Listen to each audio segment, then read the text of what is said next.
There we go, record the session. So this is our session on 5 common implementation challenges. So we're going to do a 30-minute deep dive on the topic. I'm the facilitator, Brian Story, but I'll talk a little bit more about myself in just a moment. Because we have a small group today, you can feel free to, unmute, share your video if you're comfortable. Seems like you're comfortable with sharing video. And you can also pose any questions you have in the chat as well, if you prefer. Totally up to you. Those who registered for the session do get a follow-up email with a copy of the slide deck and the video recording for your reference. And we will ask that you participate over the course of the session and share your thinking where appropriate as well. And we will go from there.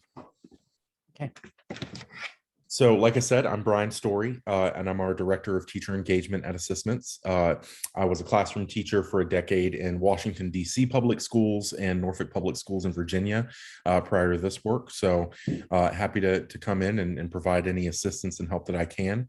And with that, I'll introduce or hand it over to Con. Hi, I'm Con Pham. Okay, my video works now. I'm sorry, I have technical difficulties this afternoon, but I'm Con Pham. I'm currently a math teacher at Henry County Schools in Georgia, and this is my 8th year in the classroom. So I'm excited. I've been working with ASSISTment, or I've been using ASSISTment for quite some time, probably 5+ years. So it's pretty user friendly. Excellent. Thank you, Con. And Con is going to be our chat moderator. Basically, she'll be looking out to see if any questions come in the chat and also posting some of the useful resources that we reference in the session so that you can click and have those open if you want. And so with that, our goal is that participants are going to learn about some of the common challenges with implementing ASSISTments and how to overcome them. We're going to review 5 of those. And for each of the 5, we're going to go through an example scenario that highlights the challenge, a possible or common explanation for that challenge, and some possible solutions as well. And at the end, you'll have an opportunity to share any other challenges that we didn't address, and we can discuss possible solutions there as well. So before we get started, we wanted to launch a poll. Obviously, we just have you in here with us, Anne-Marie, but still a useful poll to get some context here. So I'm going to attempt to launch that if it lets me. Maybe it won't. Oh, okay, here we go. So I'm going to launch the poll. And just let us know if you've experienced any of these challenges, and we'll come back together once you finish the poll question.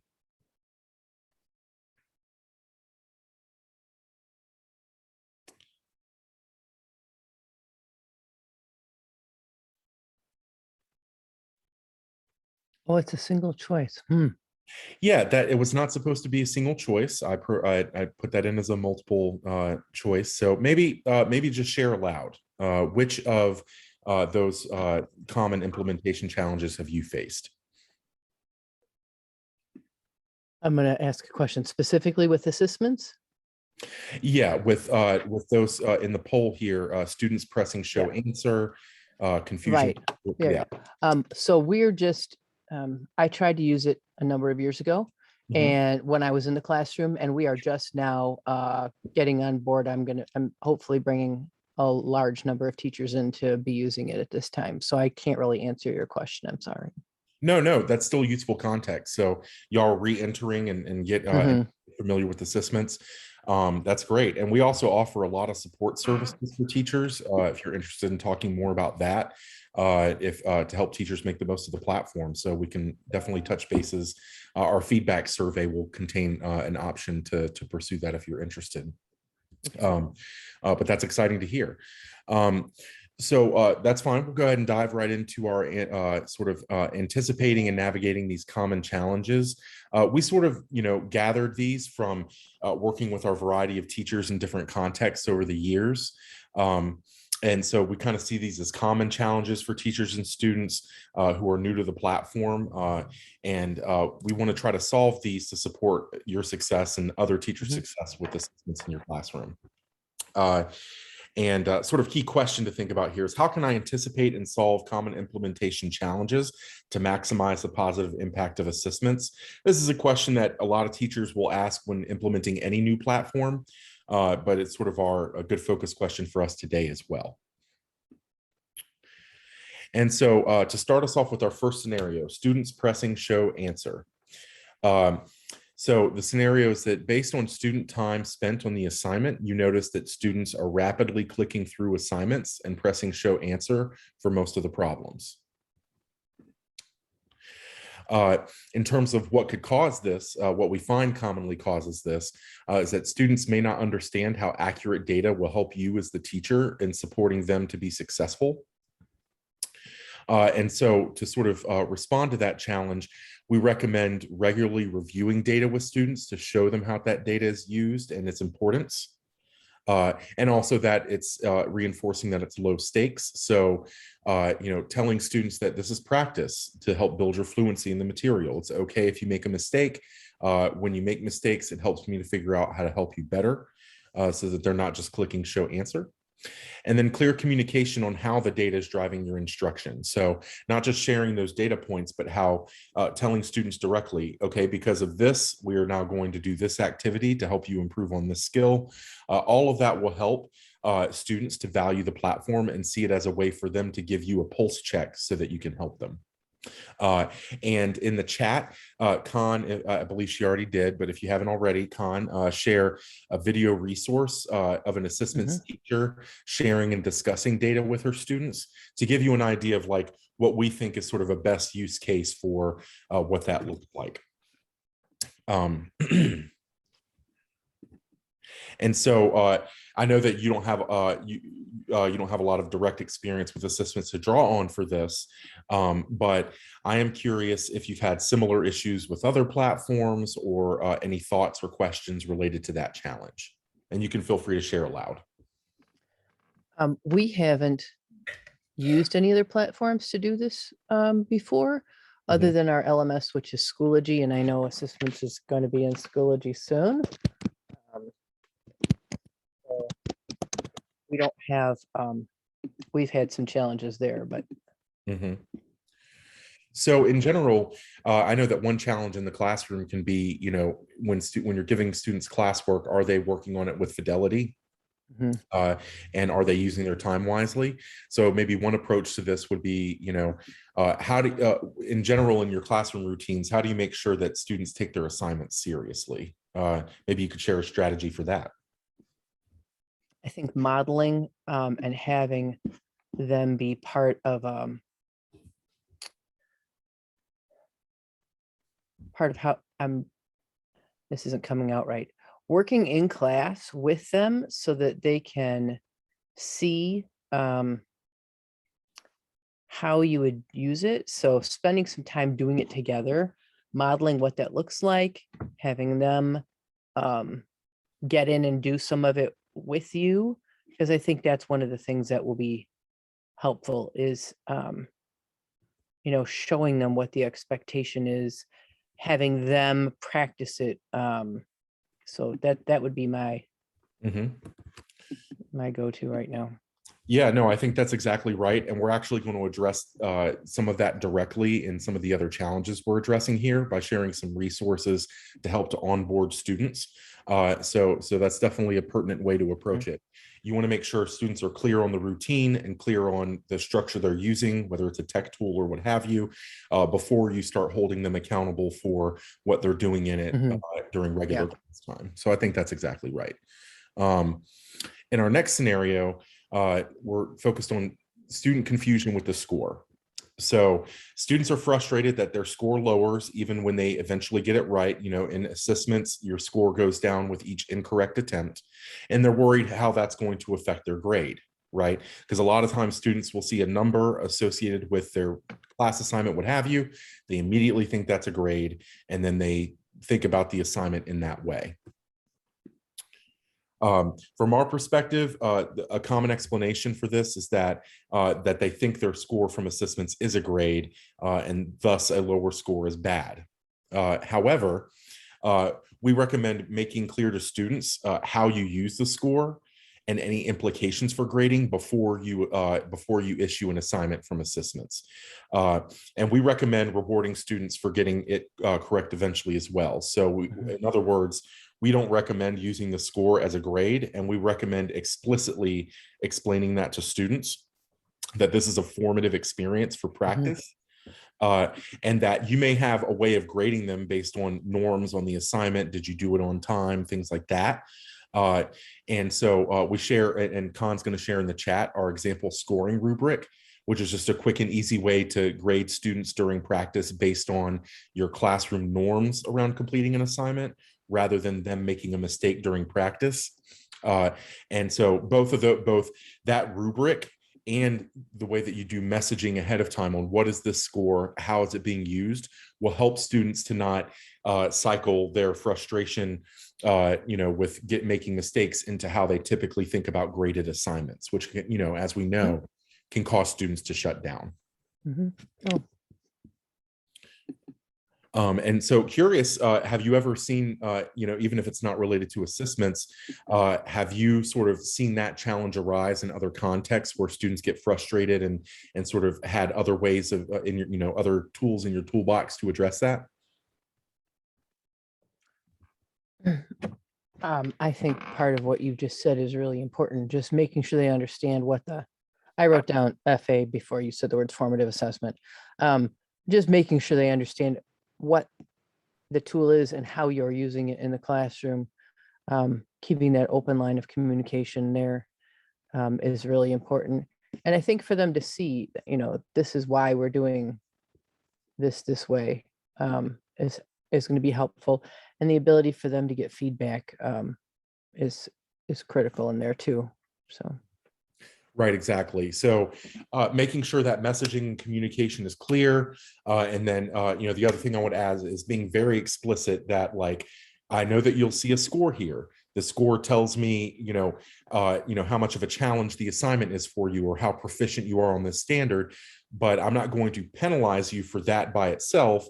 I'm going to figure out how to help you so that when we do have a summative assessment or, an assignment graded on accuracy, what have you, that you're ready to perform as best as you can on those assignments, right? But yes, absolutely. And so our next challenge here is low student completion rates.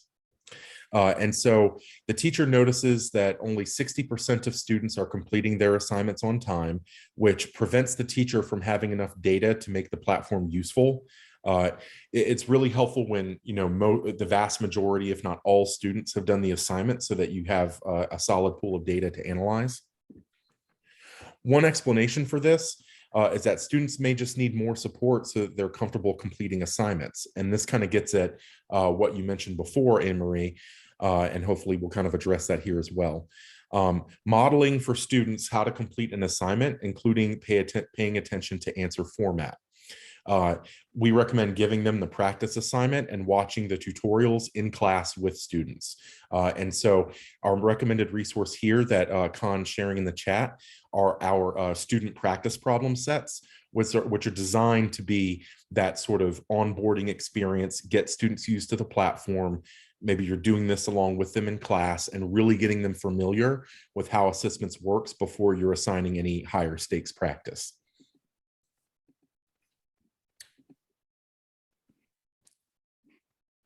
Okay. And so, sorry, did you have a question or comment there? Nope, thank you. Yeah, no problem. I'm curious to know if you wanted to share, because we kind of talked about this somewhat already. What do you see as like modeling or onboarding, high leverage teacher moves that you think are useful when you're trying to get students used to a new platform or used to a classroom structure around types of assignments, that sort of thing? I think providing some success is really going to be key. So maybe this first couple practice assignments that you do are things that every child in your class is going to be able to be successful on. So that you're showing them these are the types of problem formats. These are how you make how you make your answers known to the teacher in the platform, but really making it success-based so that they feel like they've got some competence in it before you unleash them for practice on their own. I think that's spot on. You know, that basically the way that we talk about it is making those initial assignments low stakes. Certainly the student practice assignments are designed to serve part of that purpose as well. But as with getting students to build positive culture around anything, you know, new in a classroom, starting off with those early successes and making sure that they feel successful before you know, start issuing challenging material to them is key. So I think you hit the nail on the head on that one. Excellent. And so challenge 4, you know, and this is something that can be a particular challenge with any type of assignment in math, as you know, folks are making this transition to getting kids aligned with Common Core to explain their thinking, right? So we do find that teachers have that challenge in assessments as well. Excuse me. So in the scenario, the teacher notices that most students are submitting low quality responses to open response questions. And often we find that this can be due to students perceiving open responses as quote unquote not counting because they aren't getting feedback on their responses.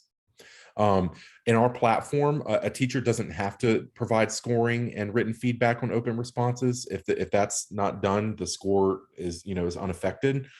But we do recommend that, you know, if you want students to take open responses seriously, and again, this is a good teacher move, whether you're talking about ASSISTments or, you know, any other way that students are providing written responses, creating a consistent routine to communicate when you leave feedback, as well as when and how students should review it.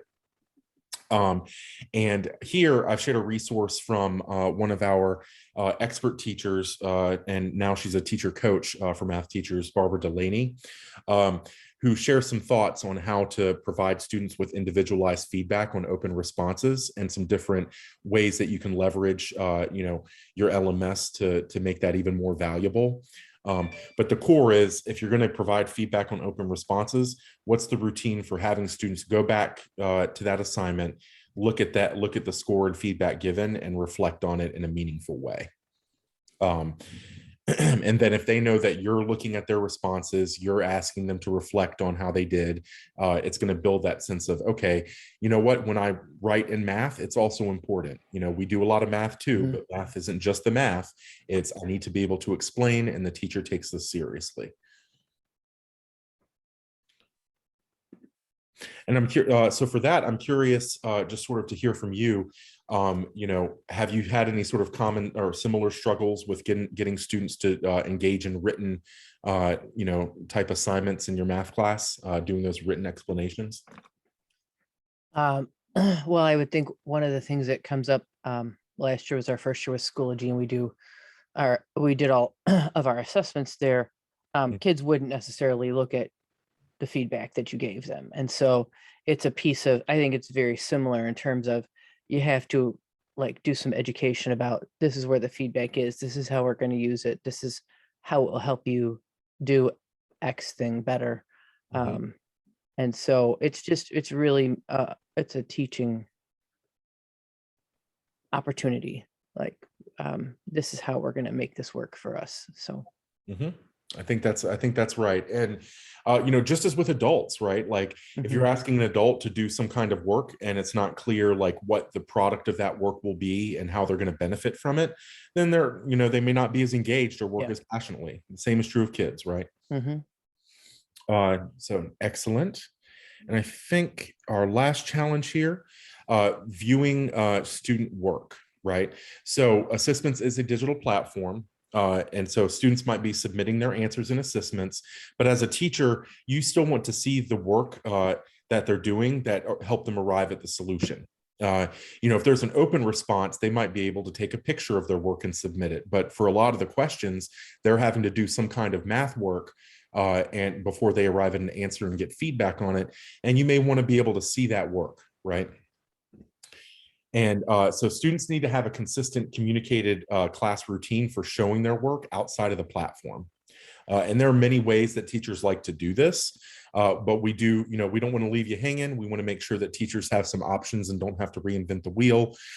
So as we recommend modeling and providing a space for students to show their work on, in physical form on paper as they complete their assignment and assessments, we have a few teacher-generated student reflection sheets that give them that space. And I believe the two links here are to a PDF version and an editable Google slide version. That you can use to have students capture their work and even reflect on their answers after you've done review, reteaching, what have you, to really get students into that routine of, yes, you're putting your answers in online, but you're still responsible for showing your work on paper. Assessments is just here to enhance the practice process, right? And I think, Con will share those links in the chat as well. And like I said, you'll get a copy of the deck and these links will be active. So you can always come back to that as well. Thank you. Not a problem. So with that, I'm curious, like how would you describe the ideal routine for having students show their work? What do you typically do in your classroom?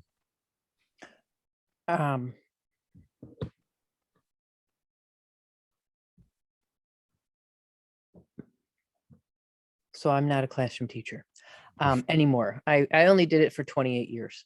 And now, now I work at the administrative offices.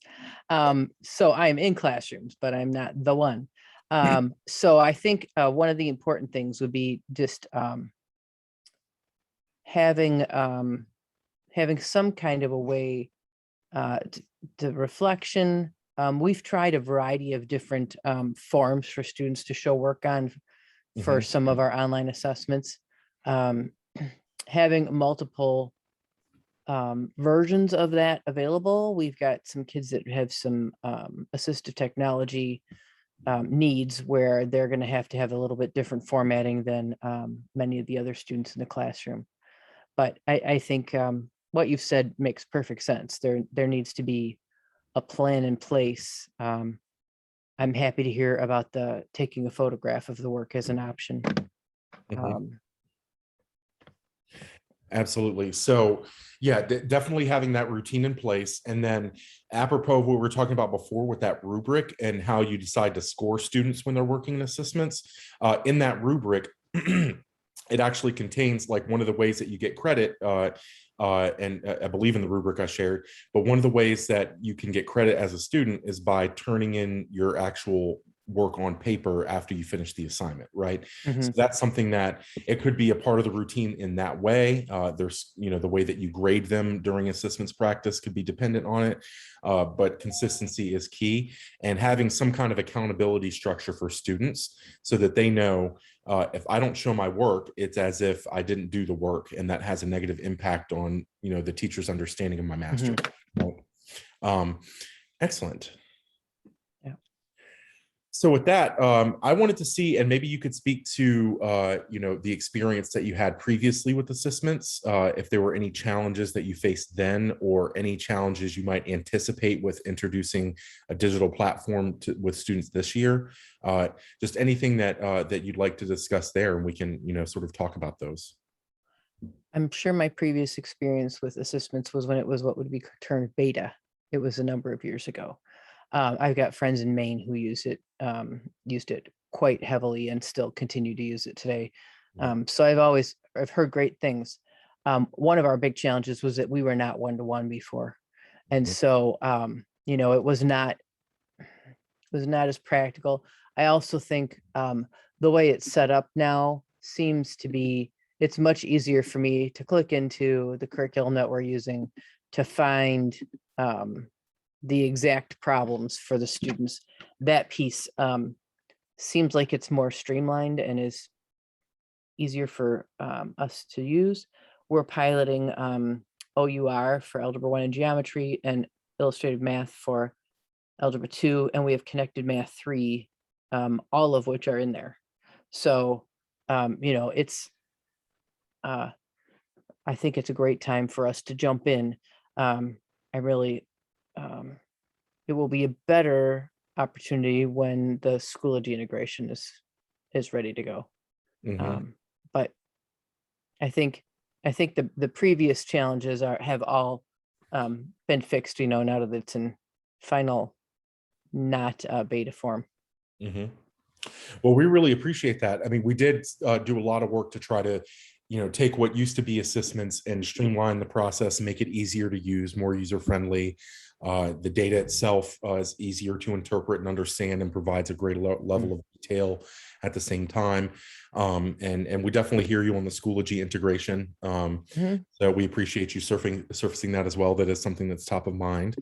And so with that, before we close out here, just wanted to see if you had any final questions before we do our little closure here. I really don't. I think you've done a good job of explaining these 5 challenges and giving us some great resources for how to work around that and be thoughtful about our process as we implement. And so I really appreciate the time. Excellent. Yeah, not a problem. Happy to help in any way that I can. And again, apropos of that, since we do support all of those curricula, happy to, again, in the survey, if you indicate interest, wanting to learn more about how we can support your teachers, happy to continue the conversation, hop on a call and see how we can do that. Great. Excellent. So to wrap us up, we did spend some time talking about those common implementation challenges, provided some space to kind of talk about other challenges and possible solutions to similar challenges in the classroom, even if it's not assistance based. And we would really appreciate it. Khan's going to share in the chat our quick feedback survey. Okay. Any feedback that we get, we really take to heart and use that to improve our professional learning. So if you could just take like 30 to 60 seconds to fill that out, and then we'll close out and be done for today. Certainly. Thank you. Yep, I really awesome. appreciate your time. No, it's not a problem at all. So we'll give about 30 seconds for that, and then we will close out.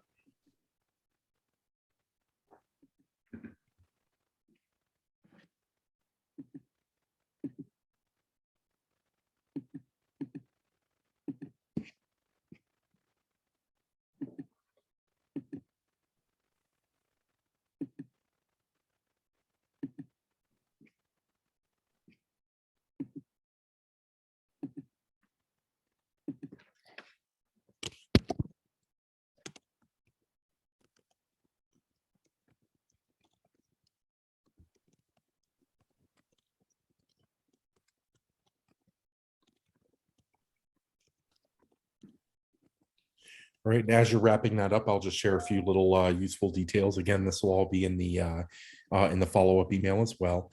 We did create a user resource on 3 common challenges where you can learn more about how assessments teachers develop strategies to build a productive and positive routine, addresses some of the other sort of issues that or challenges that teachers might face in implementing, a new routine in their classrooms. We also have our upcoming session using assessments to address unfinished learning on October 26th. So you can definitely sign up for that and check that out if that interests you. And then we also have our webinar library, which has recordings of all of our free webinar offerings. So definitely check that out and learn more if you're interested in viewing those. We also have our new user part 3, using assessments with success, coming up on September 28th. So again, we have our sign up page. You can check that out if you're interested in learning more. We also have a variety of user resources in our help center on the main website. So you can definitely check those out. And we did review through some of those today. So, so you do get some of those appropriate to our discussion today. And we are on social media. You can check out our Facebook teacher user community. And you can always reach out to us at contact@assistments.org if you ever have any questions, and we'll be happy to help. I did yesterday and got a great response within not too long. So it was great. Awesome. Awesome. So with that, unless you have any other questions, we're pretty much finished. I know we're a couple minutes over here, so I apologize. No, that's all right. Thank you so much. All right. Thank you. And you have a good rest of your day. You too. Bye-bye.